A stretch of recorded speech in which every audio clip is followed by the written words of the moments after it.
தெளிங்க தெளிங்க அங்கே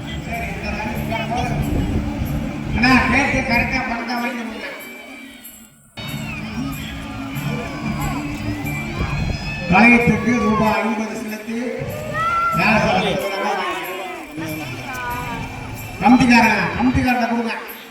அம்மா உள்ளே வராதீங்க, இங்கே வாங்க. அங்கே ஒன்றும் இல்லை, இந்த பக்கம் வாங்க. அம்மா இந்த பக்கம் வாங்க.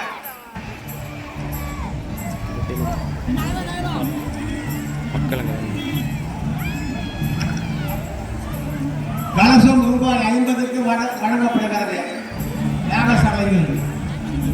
யாகசாலையில் ரூபாய் 50க்கு கலசம் கமிட்டிக்காரங்க கொடுத்து வாங்க.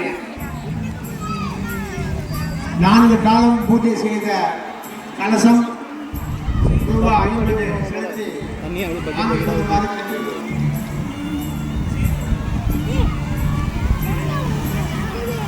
இறக்கிடுமா?